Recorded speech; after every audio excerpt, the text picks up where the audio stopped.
All right, y'all, are we ready? Yes. I think we are. Here we go. Let's do it. Hey!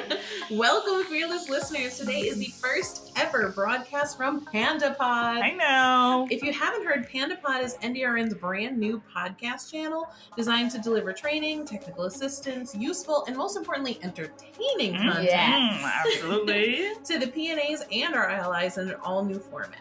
Keep coming back to PandA Pod for podcast series on any range of disability rights topics from some of your favorite NDRN staff. Hello. That would be us. And our special guests all year long. If you've tuned in today, you're just in time for our first episode series of Disability, Disaster, and Democracy, where we're going to be talking about elections and census data and how it all relates to emergency preparedness and disaster planning. But without further ado, let's introduce our host for the PandA Pod, Justice. Hi, everyone. It is I, Justine Justice Shorter. I am the Disaster Protection Advisor here at NDRN, and I am absolutely thrilled to be joined here today by my two spectacular co-hosts. But let me... It is you. It is you. And we'll go into a little bit more about the series, but before we do, let's go ahead and kick it over to Michelle. Hey, this is Michelle Bishop. You know me as your voting rights specialist here at NDRN, and I can't pass up this opportunity to also give a shout out to Pava IRL, my video blog. Check it out. And now let me introduce Erica, Queen of the Pun. Oh, that's an honor and a privilege to have that name. But my name is Erica Hudson. I'm a public policy analyst here at NDRN, and my main focus is Census 2020 that is quickly approaching. And I also have the opportunity to work with the rest of our public policy team here at NDRN on various sorts of topics. But so excited to be with y'all today and excited for this first series to get started. Yeah, it's going to be a really phenomenal one. All talking about disasters, emergencies, humanitarian crises. It's going to be great. Yes, Yeah. I'm excited. These are difficult topics, but they are worth us having the conversation about. And people are approaching these topics from such unique and innovative ways. It's really a wonder to behold, just the great ways that people are trying to protect the rights of people with disabilities and advocate for folks there on the front lines. It's amazing. Yeah. I mean, it's an important time to talk about it. I mean, 2020, not a small year, I would say. Oh, it's a big year. Yeah. We would go so far as to say big. Yeah. There may be a little election you've heard about. Oh, right? Something happening down in November. There might be an Hello. election. Yep. Mm-hmm. And of course, census year as well. We call the big C. That's do we? I don't think we I'm do. not sure that anyone calls it Well, that, Justice. I think we should. Okay. Coining new phrases here. That's what You- the PandA You Pod heard it here first on That's the PandA right. Pod. That's right. The big C. Yes. The big yes. C. Well, it's so important though because the election is happening on the heels of hurricane season, which ends in November. Right. But it's also so important to make sure that everyone is counted, including folks with disabilities, and it's so central when we think about disaster funding, disaster assistance, and that's a lot of what this series is about. We're really trying to get at issues at the intersection of disability, disaster, and democracy. That's the whole theme of this 3-part series that we'll be doing here over the next few weeks. Before we actually get into today's topic, since I noticed you called November the heels of hurricane season, I'm from New York. We don't call it that. We call it midwinter where I'm from. So either way, it's a less than ideal time, I suppose, for an election. We don't know who's listening today and where they're from. And I would imagine a lot of folks, when they think disaster, they think of the states that are typically impacted by hurricanes. But this matters everywhere.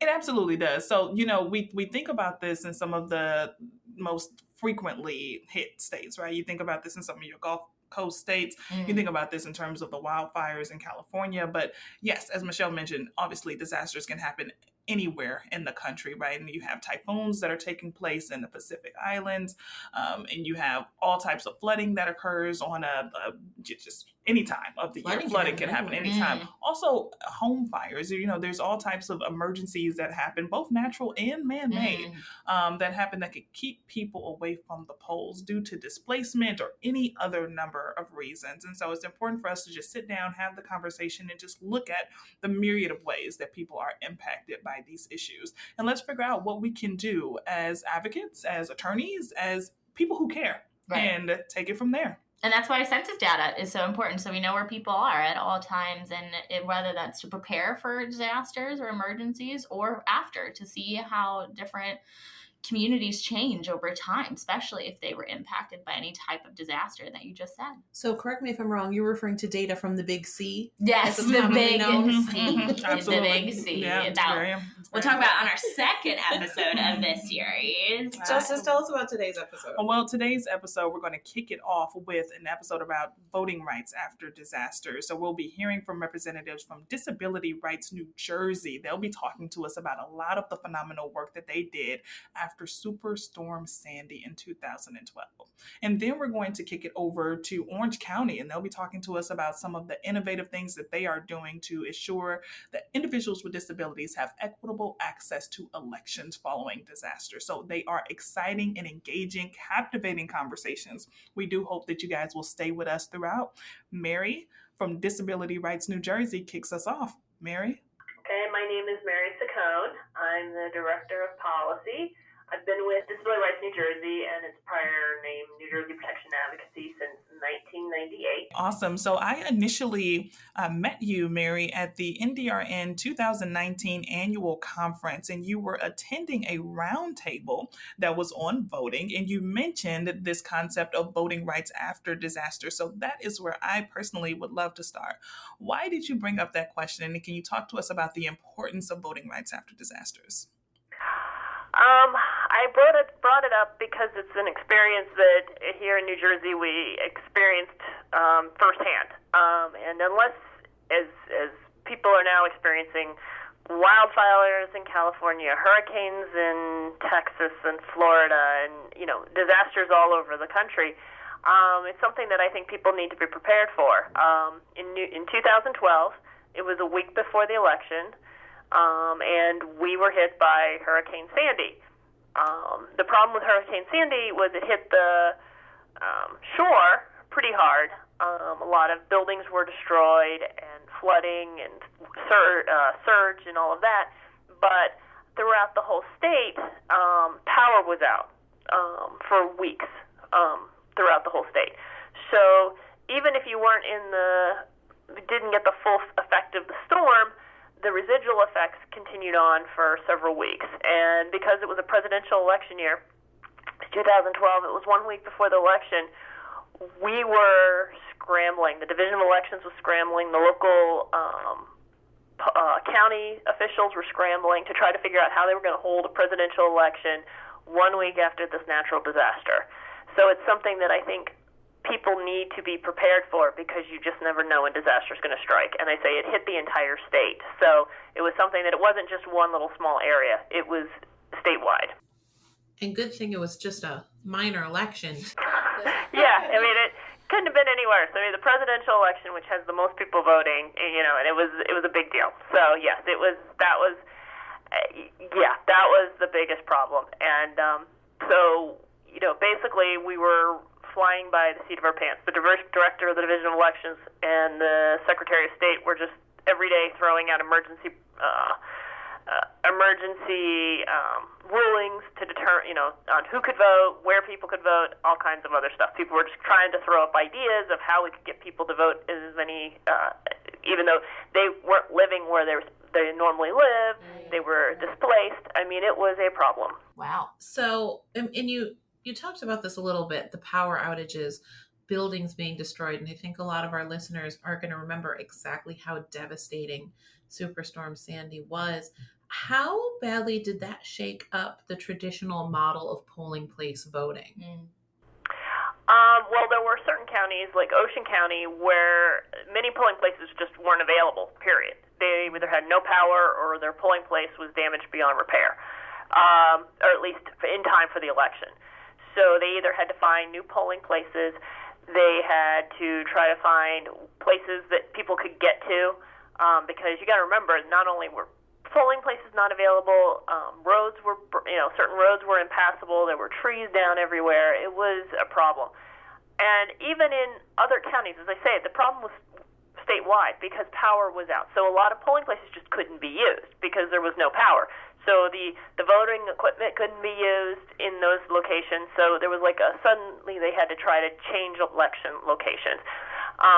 The state rules regarding vote by mail, people are like, well, maybe I can do vote by mail. Well, the problem is vote by mail in New Jersey, you have to request that vote by mail ballot by mail 1 week before the election, and if not, then you have to go in person. Well, if you had to move out of the state, which a lot of people did because they had no home, they had no power, many people were displaced across the entire state, it wasn't easy to get back to your county board of elections to get that vote by mail ballot. So there were all kinds of issues, and they say displacement of people was one of the biggest problems, because they say if your home was destroyed, people evacuated all up and down the shore, and they weren't allowed to return home.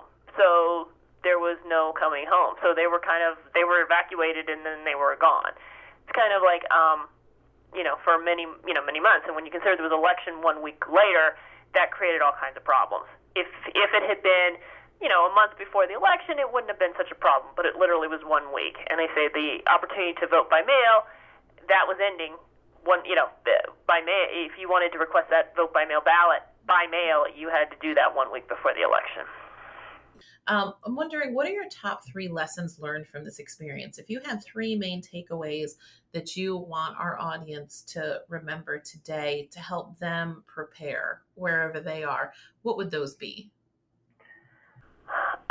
First of all, I think one of the big lessons is that it can happen anywhere. You don't think it can happen to you. I mean, I grew up in Ohio, and so our biggest fear was always tornadoes. But if you know anything about a tornado, it's only going to hit a real small area. Even if it's a really bad tornado, it might wipe out a town, but it's not going to affect the whole state. But but coming out to New Jersey, and I'm like, oh, hurricanes, they don't really hit New Jersey. They hit the South. We don't really get hurricanes. Well, we got hurricanes 2 years in a row. We got Irene, 2011, flooded big chunks of the whole state. And then literally the next year we got Sandy, which devastated the whole state. As they say, knocked out power, displaced lots of people throughout the whole state, and, devastated the shore area. So it can happen, and it can happen anywhere, and you need to be prepared. One, you need to think through what happens if all the power goes out in the state. Voting is dependent on power. You need lights for people to see to go in to vote. Voting machines are electronic equipment. They don't run on, do they have batteries? Do they have battery backup? They're not going to operate if there's no power. So there is, and if people are displaced, if something happens where they all have to be evacuated for whatever reason, people are not going to be where they're supposed to be. And if this all happens right around an election, it becomes a major problem. So it's something that you have to realize that it can happen anywhere. And you don't know what a natural disaster might hit, but it can, and it can happen literally anywhere in this country. So everybody needs to think in terms of what happens if there's no power, and what happens if people are displaced, because those are the 2 biggest issues. As I say, most polling places were not destroyed. Most polling places the buildings were fine, but they had no power, and people moved away or evacuated because they had no power, or they were told to evacuate and couldn't get back home. Those are the issues that remain. So be prepared. I think the other thing is have a good relationship with your the person heading the Division of Elections for the state. Have a good relationship with all the other partners that we have, your League of Women Voters, your ACLU. They may not be as concerned about disability voting, but everybody has a concern about voting. So by having regular meetings, we're very lucky. We have these regular meetings before every election. And in a presidential election year, we usually have a couple more to discuss these issues. So we address them before there's a problem. If we know, the director of the Division of Elections, I have his direct phone number. He answers me whenever I have a question. So we have a really good working relationship. I know other states that may not be the case, but by talking to him regularly, he understands now, after I've been doing this for however many years I've been doing voting, and I've been dealing with him, he understands accessibility. He understands the need to make sure that people with disabilities have the same access to voting that everybody else does. And he, if I have an issue, he tries to address it before there's a problem. So we have I think having a good relationship with these other partners has really helped. And I say, when this happened, he got on the phone, and they were very transparent about what they were doing, and they wanted our help to get out to our constituents, to let people know what was going to happen. So we worked together on that issue. And then, as I say, basically those are my two big issues.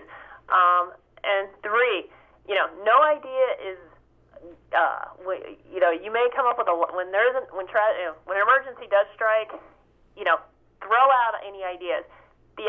Some may work, some may not, but when there's an emergency situation, people want to vote. So how are you going to get as many people voting as possible? And I say some of the ideas worked, some of the ideas did not, but people were still trying ideas because, it's something that when push came to shove, everybody in our group had the same goal, was to get as many people to vote as possible.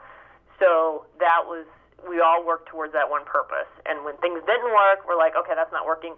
Let's try something else. So, work through, but it's better to work through those ideas beforehand, so you can actually think them through. But sometimes that doesn't happen. Mary, I just want to tease out something that you said. Voting depends on power, not just the electricity, but also the electric, the power of the people. And I think you drove that home, as well as the power of these collective organizations coming together to protect the rights of individuals to vote. And specifically, we're thinking about this in terms of the Protection and Advocacy agencies who do such stellar work across the country and in the territories to protect the voting rights of individuals with disabilities. So we sincerely appreciate you bringing that point home here as we prepare to close out. But before we do, we want to ask, is there anything else that you perhaps would like to mention or say that we perhaps didn't ask you already? I remember just the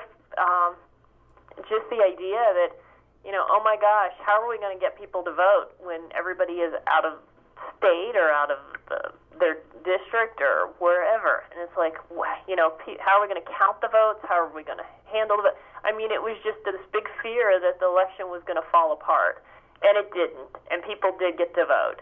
So, but that was because of the collective effort by everybody to make sure that everybody had the right to vote. And I think that's probably the biggest thing. But it sure would have been nicer if we'd planned for it ahead of time. I think things would have worked a little bit better. Mary, I'm sorry it took us 8 years to interview you. We just got a podcast. Yes, we're working on this. Yeah, I know. It's going to be a busy year. Awesome. All right, thank you. That was amazing, Mary. Thank you so much. I think your experience is being caught completely off guard.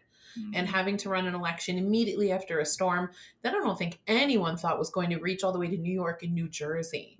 That's got to resonate with a lot of our listeners. I think that happens so often. No one thinks it will happen to them until it happens to them, right? And so making sure that we are prepared as much as possible, but still being fully cognizant that things do not always go as planned. And so having those relationships with people and just being ready to get in there and do the work on the ground, make the connections, identify the problems, and figure out very quickly what plausible solutions exist can really get us many steps further in the process. And I think that's a lot of what Mary hit on during our conversation. And it's what many advocates have echoed all across the country when it comes to these issues. So we're super excited that she highlighted those for us today. And now we have another great conversation. We do. This is a great way to shift gears because our next guest is Neil Kelly, who's with Orange County Elections.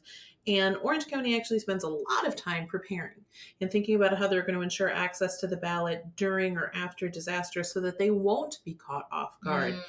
Neil, thank you so much for joining us today. Please tell us about you. Absolutely. Neil Kelly. I'm the Registrar of Voters or the Chief Elections Official for Orange County, California. Fantastic. And I think Michelle will kick us off with a question or two. Absolutely. Neil, how long have you been running elections in Orange County, California?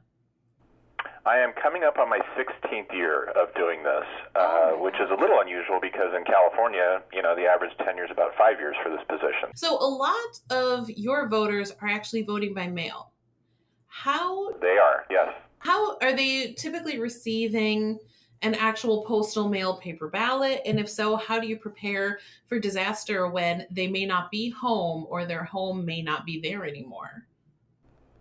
Right. So we have a little over 1 million voters that were voting by mail before this transition to vote centers. Now, 1.7 million roughly voters will all get a paper ballot in the mail. But we've also put in, new for 2020, a remote vote-by-mail accessible system. So voters with disabilities or voters that are displaced could easily go online, download their ballot, mark it online, and print it out in any location around the world.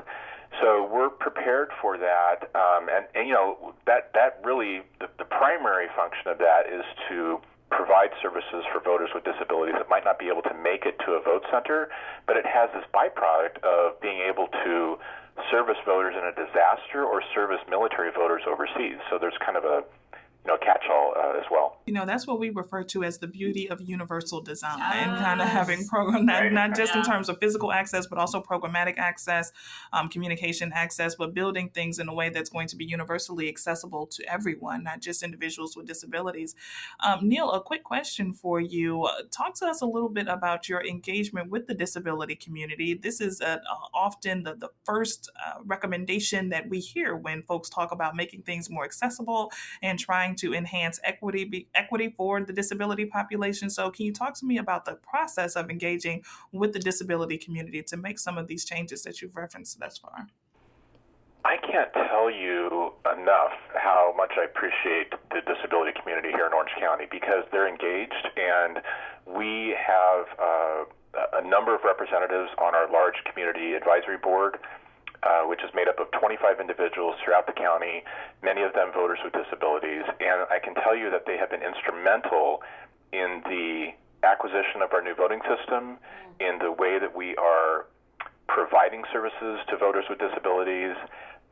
And just a quick example, for instance, we have a subcommittee of that group that really educated us on open captions and how we're doing video education and using open captions versus closed captioning.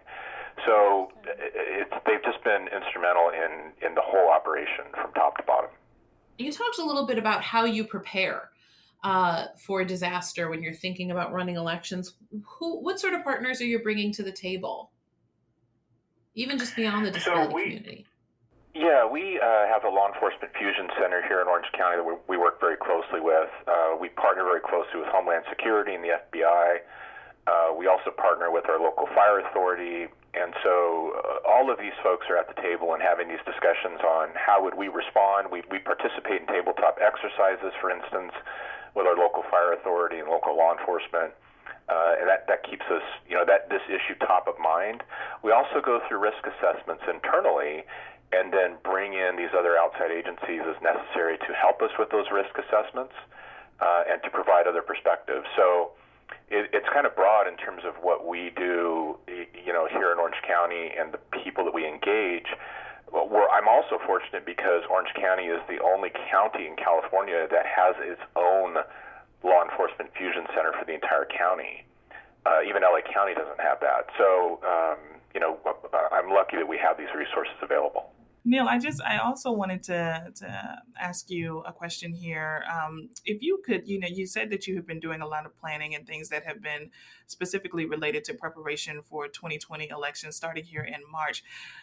Let's dream here a bit. What would you envision the voting process looking like in the next 4 or so years? You've already been doing the work for 16 years. I totally imagine you doing it for another 16. You seem to love it. But I wonder if you could project out for the next 4 years or so, what would you envision by way of advancements? And, if you could kind of build a better process as you go, even if the technology doesn't have space for it now, but perhaps if we could just project out and dream for the future, what would that look like for you? This is really a sea change for Orange County voters, what we're going through now, this transition. And to me, election administrators for so long have been in a bubble and focused mainly on kind of the process of administration and not the voter experience. And I'm trying to take this to a different level to be able to provide a very different, valuable experience for voters where there's more access, there's more time, it's an easier process with less barriers, and that's what I'm focused on with this transition we're making now. All I can see between now and the next 4 years is this ability with increased access and ease of use in the system, and I think we're headed in the right direction. I'm not sure how much your listeners might be familiar with the voting system guidelines and that process of enhancing development of new systems, and I'm very involved in that process. So I see new technology in the next 4, 5, 6 years coming down the road that can make it even more accessible for voters. So we'll continue to look at that, and we'll continue to implement those things here in Orange County. There's no question. A point of clarification, Neil, am I hearing you say that you would like for us to have more accessible means of voting via a hoverboard? Is that where we're going for the next 10 years or so, Neil? Let's just be kind of clear for the listeners here. No, I'm joking, but no, it's a good response. Yeah, of course. I mean, that's a great comment. I think the thing that I just wanted to add, though, is that, this is probably a horrible analogy, but I think of like kind of the Starbucks of voting in that it has to be an easy process that is not a burden or a hassle. Mm-hmm. And I think there have been so many laws and so many regulations that have kind of surrounded elections that creates those barriers unintended in many cases, but we don't think about the voters enough. And that's what I'm trying to do and make those changes. I need them to get my name right, unlike the good I was people going to at mention Starbucks. the same thing. Yes, but other than that, yeah, absolutely. And I agree. I think there's so much technology on the horizon right now that's going to change so much about how we access the vote in general. And I can't imagine how invaluable some of that's going to be when we think about elections under less than ideal circumstances. So that's fascinating. Yes. Mm-hmm. Yes, and one thing I think we need to keep in mind is that the more that we enhance security, the more potential there is for decreasing access, yes. and those unintended consequences. So certainly we need to keep that in mind. Absolutely. The voter experience for sure, and voters are diverse. Yep. I would encourage, if there's other election officials listening or just people in other jurisdictions, is that focus on that disaster recovery plan. Take the time to sit down and think about the risks that you face and how would you deploy following a natural disaster or even an unnatural disaster. Because, we have an obligation to the voters to make sure that there's accessibility across the board. So even though there's limited resources, you can sit down and take the time to go through those risk assessments, and that's important. Mm-hmm. Ladies, any additional questions for Neil? The only thing I could add to what Neil just said is that I think that any elections officials who are listening are much more powerful than they've ever imagined. Elections officials make such important decisions, and they set the tone. And, voting system manufacturers and vendors, they design what they can sell to you. And if you are innovators and you push change, then we're going to see better and better solutions for security and accessibility and flexibility going into the future. So yes, absolutely. Maybe even hoverboards. Maybe even hoverboards. Very important. Yeah. Very important. Yeah. All right. Well, Neil, it has been an absolute pleasure. This has been a wonderful, wonderful interview. Thank you so much for taking the time. Awesome. Thanks so much. Wonderful. But ladies, I do have news. We are already at the end of our very first episode of the PandA Pod. Hey. We want to thank you all so much for taking this journey with us, and we do hope that you will continue on. We have so much other wonderful content in store for you. We crushed it today. They'll be back. We have much, much more to share, so we hope that you will join us. I, once again, am Justice Shorter, Disaster Protection Advisor here at NDRN. Michelle Bishop, Voting Rights Specialist, NDRN. Erica Hudson, Public Policy Analyst with NDRN. All right. Specialist in the Big C census. The Big C. Hey, That's the next one. Yes. And that's our very next episode. Erica, tell us a little bit about the next episode. What's coming up next here on the PandA Pod? Well, like we said, the Big C Census 2020 is fast approaching. It's a big year, not only with elections, but with the census that only happens every 10 years. So on our next episode, we'll be talking about how census data impacts disaster and emergency preparedness and what it all is about. So and be the sure. funding attached to it. The funding, a lot of money going in there. So Cha-ching. hello, that's what I'm saying. But again, thank you all for tuning in to our first episode of the PandA Pod in our first series of Disaster, Disability, and Democracy. It's been a pleasure, guys. Have a good one. Hear you next week. We're out. Bye.